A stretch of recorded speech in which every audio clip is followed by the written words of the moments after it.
Voiture pour faire baver mes copines. La suite en discussion. On écoute.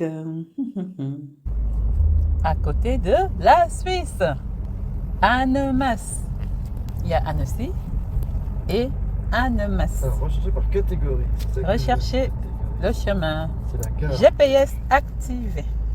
Règle numéro 1, avoir un GPS. Via la Numéro 2, machin. prendre la route sans péage pour bien visiter la ville. 45 minutes. Numéro 3, repérer les points stratégiques comme la gare ferroviaire. Parce que si vous ne venez pas en voiture, vous pouvez avoir besoin de venir en train. Ou l'aéroport, pour ceux qui préfèrent l'avion. Numéro 4, faire les petits trains. Les petits trains, ça vous raconte l'histoire de la ville, les petits détails importants à connaître, les petites anecdotes croustillantes, et en plus vous passez un bon moment. Souvent c'est pas cher, hein, c'est pas trop la ruine. À Annecy, devrait y Et avoir en- un petit train. Oui, et Annecy doit avoir un petit train et Annemasse Et aussi. Annemasse aussi. Mais souvent c'est aux périodes touristiques. Il faut voir si hors tourisme. Ah, Mais là, des fois, ça se prolonge jusqu'aux vacances de. tout Oui, ça. là, il y a les vacances scolaires, donc on devrait avoir les petits trains. C'est pour moi le budget petit train. Merci, monsieur. Voilà. Regarde le vieux Plein pont. de petits budgets, ça fait un gros budget. Alors là, c'est le vieux pont, tac, tac, tac, les montagnes. Numéro 5, choisir un jour où il fait beau, Voilà, ensoleillé, parce que c'est quand même plus agréable voilà. pour être à l'extérieur et pour voir les bons côtés de la chose. Oui, à l'aller, on peut faire la route et au retour, l'autoroute, Voilà. pour avoir à chaque fois un paysage différent. Numéro 6, si vous êtes africaine, vous pouvez repérer où sont les grands frais. En tout cas, si c'est du côté français. Les grands frais, des fois, ils ont les plantains, les maniocs. Ou vous pouvez aussi taper sur Google Maps et chercher les boutiques africaines. Comme ça, vous êtes sûr que la ville que vous allez visiter contient ce qu'il faut pour votre culture et votre morale. Parce que manger culturellement ce que vous connaissez, waouh, ça fait du bien. Alors, ça, la Clio actuelle, elle a pris Clio. 20 cm de long. La base technique est commune avec la Mégane. Du coup, c'est une vraie routière, une Clio d'aujourd'hui. Ouais. Alors qu'avant, c'était pas du tout ça. C'était une citadine. Mhm. Alors qu'aujourd'hui, même si ça paraît plus petit hein, que ma voiture, mais c'est une routière, hein, c'est capable de faire de la route. Et donc, il faut savoir choisir Alors la après, c'est la voiture. motorisation dans la voiture qu'il faut choisir. Effectivement, si tu prends la Clio 65 chevaux, c'est comme si c'est à peu près le rapport poids-puissance que tu avais dans ta voiture à toi. Mhm. Donc non. Mais si tu prends une Clio hybride 140 chevaux, aucun souci, tu restes à France avec. Mhm. Après, c'est quel moteur on choisit dans son modèle. Hein. Ça c'est très important aussi. Oui, mais il faut le savoir. Les gens, on n'a pas les connaissances pour savoir quel moteur on. Souvent, on veut une belle voiture qui coûte cher, mais les coûts annexes. Faut savoir. Tu prends, comme tu dis, un gros 4x4, mais après, tu te ruines. Pour remplacer le pneu, ça coûte cher. Pour remplacer la moindre pièce, ça coûte très cher. Il y en a, ils achètent le 4x4 avec le moteur relativement modeste. Mais du coup, le 4x4 il souffre parce qu'il le pousse. Parce que le moteur n'est pas vraiment le moteur qu'il faut. Le vrai moteur puissant. Voilà, c'est-à-dire quand tu achètes une voiture, il faut bien acheter quand même la motorisation à l'aise. Parce que ça veut dire que tu ne vas pas la forcer. Mhm. C'est si tout si tu t'achètes- veux faire de la route. Voilà, si tu achètes un truc sous-motorisé, tu vas ce qu'on appelle la cravacher. Mais la cravacher, ça veut dire l'user en réalité. Donc tu vas avoir des ennuis techniques, là, je comprends pas, j'ai acheté ça, j'ai acheté par exemple une BM série 3. Bah oui, mais t'as pris quel moteur dans ta BM série 3? Ah ouais. C'est ça le truc. Et donc, il faut savoir quel moteur Voilà. on veut Voilà. pour sa carrosserie. Et des fois, il y a des écarts énormes. Hein. Je voyais la Mégane électrique qu'ils ont sorti. Il y a deux moteurs, un 130 chevaux et un 220 chevaux. Hmm. Donc évidemment, il faut prendre le 220 parce que sinon, tu vas pleurer. Dans une voiture, une tonne 600 avec 130 chevaux, quand tu vas être sur l'autoroute pour relancer, tu vas être là, tu vas avoir le pied au plancher, tu vas traverser le plancher. Alors que si tu as tes 220 chevaux, tu vas être en sérénité parce que tu sais que s'il y a un ralentissement, tu peux tout de suite te remettre en vitesse. Au rond-point, tu peux décoller ta caisse, tu vas te sentir bien dedans. Uh-huh.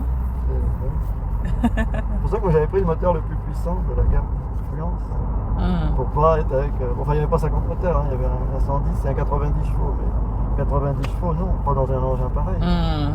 Déjà dans une Clio, c'est un poil juste 90 chevaux. C'est petit. Ouais, pour Pas juste, c'est l'instant, petit, il faut dire appeler un chat un chat. Aïe, aïe, aïe. Mais bon, souvent, on ne prend pas la peine de rechercher ces Je pense connaissances-là. que les gens ne savent pas. Et puis comme de Mais plus c'est en le plus- m'as-tu vu, c'est plus Ouais. le m'as-tu vu, il faut qu'on me voit avec telle voiture. Et après, tu te retrouves à tirer la langue quand il faut changer les pièces, puisqu'il y a l'achat de la voiture et il y a aussi l'entretien, Voilà, maintenant. la maintenance. Mais les constructeurs, ils sont malins, ils jouent là-dessus, parce que les gens, ils usent prématurément, souvent leur voiture. Et comme ça, ils te poussent à changer plus vite, Ouais. comme ça, tu reviens acheter une autre plus vite. Un peu comme on croit souvent les personnes âgées, toujours à aller acheter une nouvelle voiture, parce que, et à ne pas se renseigner vraiment sur les vrais besoins qu'ils ont. Ouais. Et les jeunes aussi font cette erreur, et les femmes alors, n'en parlons pas. Ben, les femmes sont la pro des vendeurs. On leur refourgue tout ce qui est un peu merdique. Si elles ne s'y connaissent pas bien, elles repartent avec une petite voiture, j'en connais, à qui ils ont réussi À fourguer. à fourguer ça. Alors que déjà sur Internet à l'époque, en 2008, on savait déjà que c'était déjà un nid à problème. Et donc, quand les vendeurs de voitures voient arriver une femme, ils se frottent les mains. Ben, parce que la femme voit la carrosserie, dit ah bah c'est mignon, elle voit les cuissons, oh Volkswagen, je me sens rassuré, alors que c'est des légendes les Volkswagen, c'est totalement surfait. Mais nous, on regarde la couleur, on regarde la beauté, on regarde, waouh, quand mes copines vont me voir avec, ça va être top. Et tous les soucis techniques, c'est quand tu as déjà la voiture que tu découvres. Mais combien tu vois sur Qu'elle un peut pas parking- aller loin, elle peut pas tenir le rythme que tu as envie. Si tu travailles beaucoup avec la voiture, tu te rends compte que ça ne suit pas en fait. Les parkings de cité, ils sont pleins d'Audi et de Volkswagen. Et les dimanches, les mecs sont là sur les roues, sur les pneus, sur les paquettes de freins, à bricoler parce qu'ils n'ont pas les moyens d'aller au garage Volkswagen qui lui t'aligne.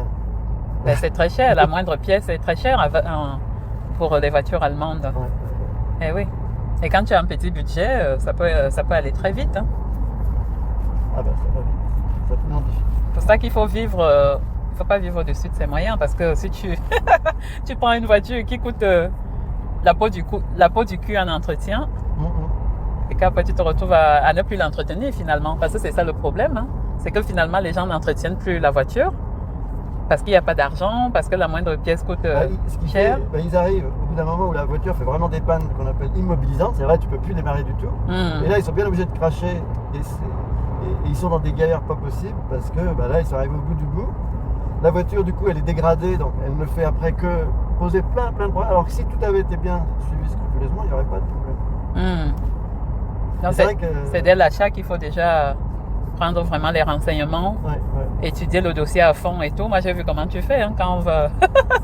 Tu connais presque les gammes de la voiture, l'état, les options, tout ce qu'il faut, plus que le vendeur. Moi, je voyais, tu posais des questions. Le vendeur, il était paniqué. Tu te rappelles, le premier vendeur, Oui. il ne voulait même plus nous répondre. La deuxième fois qu'on est venu, il a Ouais. fui.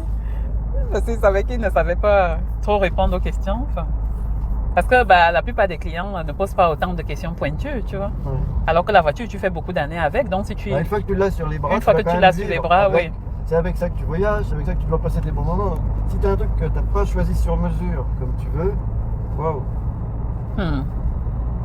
Et maintenant, c'est encore plus complexe, comme tu dis, comme beaucoup de moteurs se retrouvent partagés entre différents constructeurs. Ouais. C'est-à-dire, tu peux te retrouver avec un petit moteur dans une grosse voiture. Pour faire des prix d'accès, en fait. Ouais. Ils veulent vendre à tout le monde. Du coup, il y a tellement de complexité que c'est de plus en plus... tu devrais être coach en conseiller pour acheter les voitures. Hein. Non, mais c'est vrai. Hein. Quelqu'un va acheter une voiture, hop, il prend un coach pour le conseiller.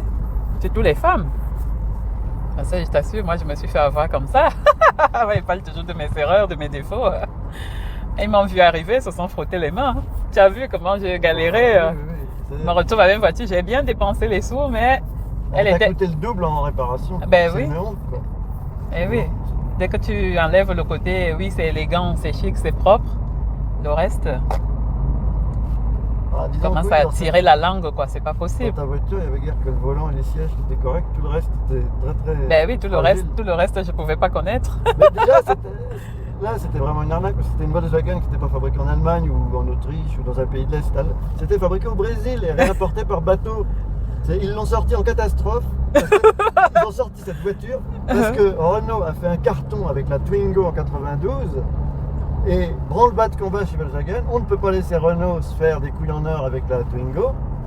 Parce qu'au début, personne n'y croyait à la Twingo. C'est-à-dire que Renault dit, on va faire une voiture pour les jeunes avec des jolies couleurs. Eh oui, Et on lance la Twingo. Alors ils lancent la Twingo. Et puis au début, ça démarre enfin, au mondial de 92, qui va autour de la Twingo dans les stands? C'est pas les jeunes, en fait, c'est papy et mamie de la campagne qui veulent une voiture sympa. Alors Parce que qu'ils voient c'est la grande portière qui s'ouvre, qui est large, on s'assoit bien dedans, on a de la place dedans. l'histoire de la Twingo. Et du coup, c'est les papis qui vont les acheter. Et les jeunes vont acheter la Twingo 15 ans plus tard, quand papy et mamie vont la revendre d'occasion. Ah oui, parce C'est que ça, oui, la proie facile après les femmes, c'est aussi, on oublie de le dire, c'est les jeunes, hein? Les primo, comment on dit, les primo accédants. Parce que les jeunes filles, jeunes garçons, ben, finalement, ils savent pas grand-chose. Si tu n'as pas les parents derrière, ah On ouais. va prendre tout à Si l'heure. tu n'as pas les parents derrière, tu peux pas. Ah oui, oui, oui. Alors, frein moteur, 6% de descente. Les vieilles Volkswagen étaient plus solides que. Bah, après, ils les ont bardés d'électronique et il y a eu des problèmes sur les. Oui, on peut plus diesels. réparer comme avant. Hein. Maintenant, il faut aller payer Ça, des il y avait sommes ce qui folles. était connu chez les Volkswagen et que tu as eu, toi. Les vitres que tu demandes qu'elles descendent, qui remontent, qu'elles remontent, qu'elles redescendent. Et ça, même sur des Passat chers, il y avait déjà ce problème. C'est-à-dire que la carte électronique qui était commune à toutes les Volkswagen, pendant des années, on fait des bugs. Moi, j'ai cru que je m'abîmais la santé, hein, tellement l'angoisse. C'est La pas voiture, normal, tu ça. finis de cracher les sous, tu sors 1500, 2500 euros, machin. Ah, quelques mois après, elle recommence à bugger. Non, mais tu te dis, mais c'est pas possible, il faut repasser à la caisse et tout. En plus, Et à chaque fois, je payais ces sommes en me disant, je paye ça, je serai tranquille. J'allais à Volkswagen mère, hein. C'est-à-dire pas le petit bricoleur au quartier. Tu te dis, voilà, tu craches ça et après ça va, tu vas être tranquille. Non. mais même quand ils te changent en pièce d'origine, Impossible. la pièce d'origine est fragile de toute façon. Donc, de toute façon, Ah oui, même la pièce est frelatée. non, mais elle est fragile. C'est-à-dire, le cahier des charges de résistance est très faible. Ah oui. Donc, tu n'en sors jamais parce que tous les organes de la voiture sont sur ce modèle-là, fragiles. Donc, ça claque là, après ça claque plus loin, après. Donc, je suppose Donc, que là, pour éviter les payages, qu'est-ce qu'il faut faire? Tu tapes sur, il faut demander. tu tapes à Google Maps, quand tu rentres Non, je suis l'adresse sur Waze là. sur Waze, Il faut choisir un chemin où il n'y a pas d'autoroute. et tu tapes un chemin sans péage. Bon, sauf s'il y a l'autoroute sans bah, tu vois, péage. regarde, Annemasse, dans 5 km, Ouais, ouais. on va à gauche, c'est bon. Parce que, bon, faut faire les économies, hein. Faut éviter les péages. Oh, les vaches! Ouais, Les là que vaches, c'est comme les vaches comment dire, des pubs. Ouais. Bah, c'est là qu'ils font les fromages. Les vaches en avec montagne. des seins bien au corps, noir-blanc, marron-blanc. Donc là, on descend la pente puisque l'autonomie de la voiture est à 1080 km si on continue comme ça dans la même descente. On pourrait faire 1080 km. Et donc, pour conclure, choisir sa voiture, c'est choisir son budget. Le Ouais. budget qui peut aller avec. Bah, disons Les que- possibilités de l'entretenir. Ben oui, pour que la voiture tienne longtemps, si tu veux la garder longtemps. Parce que si tu choisis une voiture que tu bouffes les pattes tous les jours, que tu n'arrives pas à mettre l'essence et que tu n'arrives pas à l'entretenir, Bah, moi, une voiture, c'est pour rouler avec. Donc, mais l'entretien de la voiture, comment tu sais quand est-ce qu'il faut l'amener, comme parce tu que fais j'ai une souvent. feuille de route qui m'indique ce que je dois faire. Mais la feuille de route qui te l'a donnée, c'est quand tu l'as C'est achetée, Renault, ouais. c'est quand tu l'as achetée toute neuve Ouais. que tu as une feuille de route. Oui, oui, oui. D'accord. Ouais, et puis il y a le livret d'entretien. Le livret d'entretien et du coup tu suis. Ah oui. D'accord. Donc ça te permet de ne pas avoir Et puis trop je de. lis les petites lignes aussi parce que des fois c'est marqué. Donc il faut bien lire les petites lignes. Ouais. Oui, parce que des fois c'est marqué par exemple vidange tous les 2 ans ou 30 000 km. Et puis tu as une petite étoile et puis c'est marqué si Oui. tu fais tant de petits trajets, tant de petits machins, réduisez à 1 an et 15 000. Donc en réalité, 2 ans et 30 000, c'est trop. L'huile, elle s'abîme. Mhm. Elle s'abîme à rester comme ça. Donc je préfère faire une vidange plus souvent parce qu'une huile qui s'épaissit dans le moteur, bah, ça abîme, ça frotte. Les Mhm. pièces mécaniques, au lieu de glisser sur l'eau grâce à l'huile, du coup tu as des petits grains de suie dans l'huile Mhm. qui grattent et qui rayent. Ça fait des micro-rayures dans ton métal et donc ça use. Ça use. Voilà, Annemasse, regarde, fil de gauche, la vallée verte. Et du coup, donc, Du coup, il faut suivre vraiment scrupuleusement et faire au minimum de temps les changements. voir vaut mieux trop faire que pas assez. Voilà. Mhm. Parce qu'après, tôt ou tard, de toute façon, tu vas le payer très cher. C'est-à-dire. Bah, ça peut abîmer le moteur et un moteur abîmé coûte très cher Ah bah, c'est selon des le milliers modèle. d'euros, des milliers d'euros. Des milliers d'euros. Donc, au lieu de quelques centaines d'euros ci et là, Ouais, ouais. tu te retrouves avec une voiture que peut-être tu ne pourras même plus réparer. Bah, tu vas avoir d'énormes frais Énorme frais, ouais. de remise en état. Tout ça. Parce qu'il y a ça, l'entretien, le contrôle technique qui lui est Ça, c'est obligatoire. obligatoire. Mais le contrôle technique, comment dire, ça ne dit rien de l'état de ta voiture. Mais moi, je croyais que ça disait tout. Moi, Non. quand j'ai amené ma voiture au contrôle technique, je me disais, bon, ils vont enfin me faire le diagnostic complet de ce qu'il y a à faire. Parce qu'ils te remettent quand même comment dire, un carnet ou une facture où ils te disent, il y a ça à faire, ça à faire, Alors, ça il y à a un faire. rapport. Un rapport, voilà. Mais le rapport ne concerne que des éléments de sécurité. C'est-à-dire, est-ce que la voiture, au jour où elle passe, elle freine correctement, est-ce qu'il n'y a pas de déséquilibre? Mais si ça se trouve, les plaquettes sont à 3 mm de lâcher. Mais au moment où elle passe, elle passe.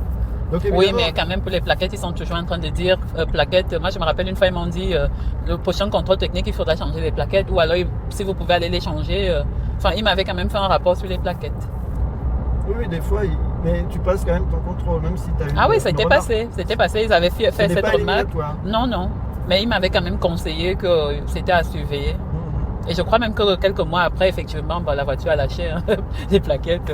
En fait, c'était tout mort. Aller au contrôle technique, c'est comme aller voir ton médecin le lendemain, tu peux avoir une tumeur qui apparaît. Enfin, ça ne dit rien. C'est comme la mamie de 90 ans qui va voir son médecin. Elle va peut-être mourir après-demain. Enfin, oui, mais donc le contrôle technique, il dit juste les éléments de sécurité et pas toutes les pathologies que tu as, quoi, en faisant l'analogie. On requitte l'autoroute pour Alors, choisir la voiture, vaut mieux? Il vaut mieux que dedans, il y ait un moteur bien de bonne dimension. Il vaut mieux une voiture plus modeste avec un moteur de bonne taille que l'inverse. Une grosse voiture sous-motorisée. Avec un petit moteur. Ça va souffrir, le véhicule va souffrir. Et comment on fait pour savoir quelle voiture a un bon moteur? Faut me demander, c'est payant. Il faut demander, c'est payant. C'est une compétence, voilà. Il faut se faire conseiller, par des gens qui connaissent un petit peu, qui s'y connaissent vraiment. Parce que moi, je fais ça depuis l'adolescence, donc je connais quasiment toutes les voitures. C'est une passion chez toi. Et oui, donc il faut demander à vos proches qui connaissent bien les différences de moteurs, les bons moteurs et les moteurs pas solides, pas fiables.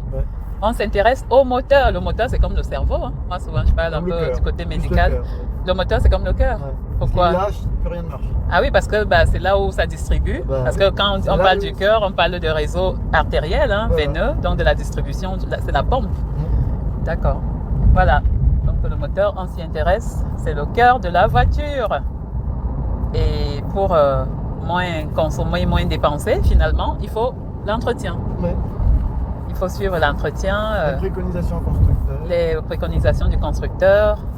Et tu m'avais dit un truc qui était très important, c'est aussi mieux d'acheter une voiture neuve parce que tu peux prendre la garantie sur 5 ans qui permet que s'il y a un gros défaut dans la voiture, c'est tout pour le constructeur pendant 5 ans. Choisir des marques qui ont une très longue garantie comme Kia et Hyundai, c'est 5 et 7 ans. Kia et Hyundai? Ah oui, 5 et 7 ans de... Ah ouais, c'est pas mal 7 ans. Lequel qui fait l'un ou qui fait l'autre, c'est la même boîte. Oui, Kia et Hyundai. Il y a Toyota aussi. Il y a Toyota aussi qui est très bien. Qui est très très bien. Et puis quand on a de l'argent, Lexus. Lexus. Quand on a de l'argent, on prend une Lexus. Le haut de gamme, il y en a qui ont de l'argent, tu crois quoi? Mais si t'es pas attaché aux performances pures, plutôt qu'une BM ou une Mercedes, tu prends une Lexus parce que c'est plus doux. C'est plus doux. Ah oui, c'est plus fiable. C'est beaucoup plus fiable. Beaucoup plus fiable. La Lexus est beaucoup plus fiable que Audi, BM et Mercedes. Et ceux qui aiment bien Mercedes, Audi, BM, c'est quoi le conseil? C'est plus parce qu'ils aiment les vitesses, c'est ça? Oui. Parce que c'est quand même plus performant au niveau des vitesses. Les moteurs sont plus puissants, etc. Pour sprinter. Voilà. Alors après, mais ça coûte cher, quoi, l'entretien. Et puis, quand même l'Europe vient de voter la fin de l'interdiction des véhicules thermiques en 2035. Donc petit à petit, on sera obligé de tous de passer à l'électrique pur. D'accord. Donc ça, il faut 2035, pour l'instant, on attend, on aura des crises entre-temps. Peut-être l'Europe va revoir à la baisse ses ambitions, parce que ça va pas être facile pour toutes les populations d'avoir une voiture électrique, parce qu'elles coûtent cher, elles sont pas au prix, et puis l'autonomie est très faible. Elles sont pas accessibles, et je crois qu'il n'y a pas beaucoup d'occasions disponibles pour tout le monde. Alors les occasions, c'est des électriques anciennes qui ont des toutes petites autonomies, surtout sur autoroute, d'environ 200 km, ce qui est extrêmement faible. Oui, surtout pour quelqu'un qui peut-être est libéral. Voilà. Fait un travail libéral toujours sur les routes, attendre l'autonomie. Et puis les gens habitent dans les immeubles, hein. Tout le monde n'a pas une villa. Il faut une recharge chez soi. Sinon c'est hors de prix de faire une recharge. Alors ça va bien quand tu fais un voyage. Exceptionnellement, tu payes aux bornes. Mais ce qui est mieux, c'est les hybrides. Alors, de toute façon, maintenant... Toyota qui fait une... Les hybrides sont... C'est ça Lexus, non? C'est Toyota? Oui, Lexus est la marque de luxe de Toyota. La marque de luxe de Toyota, Lexus. Qui veut dire luxe, en fait. Ils ont inversé les lettres. Et elle est jolie. Le U, il est mis à la place du E, et le E est mis à la place du mot luxe. Lexus. Elles sont jolies ces voitures-là. Moi j'ai vu une collègue avec. Ah, c'est très très bien. On se demandait, il y a quelqu'un qui est venu demander, la voiture qui est dehors, la Toyota Lexus, là, c'est à qui, machin. On se regardait tous, non, c'est pas. C'est beau, Et c'était une collègue hein, qui avait ça. On dit, mais elle est mal garée. Il dit non, je voulais juste savoir à qui c'est, parce qu'elle est magnifique. Ah, donc vous voyez, donc avoir une belle voiture, c'est vrai qu'on passe pas inaperçu. Hein. Et quand on peut une voiture neuve, on connaît au moins d'où elle vient, tout ça. Mais bon, de seconde main, c'est bien aussi quand même. Une voiture de 4-5 ans, c'est quand même pas mal, non? Toi, tu déconseilles. Pourquoi? Enfin, quand on n'a pas l'argent, on est obligé. On est obligé, on n'a pas le choix. Voilà, on a toujours le risque que c'est quelqu'un qui s'en sépare parce qu'il a eu un accident Parce avec. qu'il y a des choses cachées, Bah peut-être oui. peut-être même un défaut au constructeur. Voilà. Et en plus, souvent, ils mettent que 6 mois de garantie. Voilà. Par exemple, je suis content de ma voiture, bah, je la garde. Oui. Donc celui qui la vend, Qui se sépare, pourquoi? à part un papy qui est mort et les héritiers vendent la caisse, le reste du temps, on peut se poser la question. Ouais, mais bon, si vous avez tout. Mais si t'as pas les moyens, voilà. Et puis, si tu as tous les vendeurs qui te disent le papier est mort parce qu'ils ont compris que c'est un argument qui passe, ça va quoi, c'est pas sérieux. Parce qu'après tout, la raison, c'est pas écrit quelque part. Ça peut être une invention, comme je dis souvent, fake news.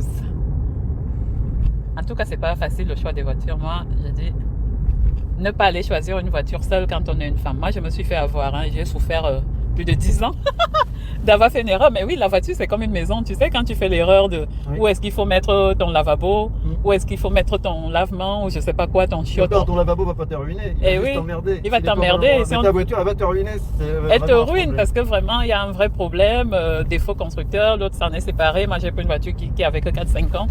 Et je me suis retrouvée parce qu'après, tu injectes de l'argent croyant bien faire. En tout cas, si vous faites cette erreur, séparez-vous-en au plus vite. Beaucoup de voitures d'occasion sont des retours de location. Eh oui. Donc, des retours de voitures de location, donc des voitures maltraitées par plein de clients différents. Donc la voiture paraît pas vieille, mais la mécanique a beaucoup souffert parce que les gens ne savent pas s'en servir au début. Donc, et puis les gens ne font pas beaucoup attention dès que c'est une voiture de location. Voilà. Eh oui. Donc souvent les voitures de loc, ils refont la peinture, ils enlèvent les rayures, donc elle paraît neuve. Hein. Eh oui, elle paraît en bon état. Sous le capot, les organes ont pris cher en fait. Donc la voiture n'a peut-être que 3 ans et 50 000 km, mais elle est usée comme si elle avait 100 000. Sachant qu'ils peuvent aussi réduire le nombre de kilométrages des voitures. Souviens-toi, moi après, il y a les arnaques. Les arnaques, moi j'avais un ami qui avait, quand j'étais dit garagiste, lui c'était sa spécialité. Hein. Il vendait les voitures qui avaient 300 000 km, il les remettait à 100 000. Hein. Eh oui. Donc ne vous fiez pas à ça, c'est-à-dire le nombre de kilométrages. C'est pour ça les voitures d'occasion, quand on peut éviter, il ne faut pas en acheter en fait. Tu vois. Bien sûr. Vaut mieux tu prends un bon crédit, tu te prends ta voiture garantie constructeur, 5 ans, 7 ans comme on dit. Le risque c'est que tu paieras sous forme de facture le crédit que tu aurais eu sur une neuve. Donc, mais avec l'appréhension de ne pas savoir chaque matin. Tu ne sais pas où elle va tomber en panne. Parce que nous, moi c'était un coup le volant se bloque, un coup c'est les plaquettes, un coup qui s'use sans raison, un coup c'est les pneus, ça s'use vite sans raison, un coup c'est... c'est le défaut de parallélisme. Eh oui. Les deux roues veulent aller plus. Alors ça rip, et ripper, ça use. Un coup la fenêtre est bloquée, tu sais pas pourquoi, un coup la portière s'ouvre. Enfin, tous les matins, tu as un problème, tu as un truc qui va pas. C'est vraiment fou. Quand on peut se permettre, mais bon, quand on peut pas, on est bien obligé de prendre une voiture d'occasion. Mais sachez que quand vous pouvez prendre une bonne voiture, c'est le mieux. Tu te sépares vite de l'occasion, surtout dès qu'elle commence à... Parce que le risque, c'est que tu injectes des sous. Et moi, j'ai dépensé, tu as vu, hein, j'ai dépensé presque 3 fois, 4 fois. Pas mal parce que ouais. La dernière fois qu'il a fallu la remettre au mois d'août aux normes pour le contrôle technique, il y avait eu pour 800, je crois. C'était plus, parce que oui, c'était 800. Et là, il fallait encore passer le contrôle technique. Tu as vu que il y avait je crois qu'il fallait changer les pneus. Il y avait plein de choses. Moi, je voulais plus. Alors, on est dans Annemasse, voilà. On est arrivé. On est arrivé. Voilà, c'est tout pour Gare moi. SNCF, regarde la pancarte. Les captures, c'est tout. C'est notre travail qui paye.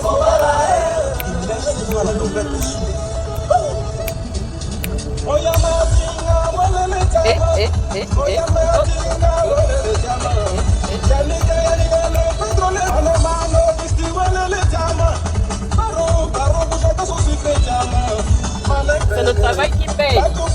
Rien d'autre.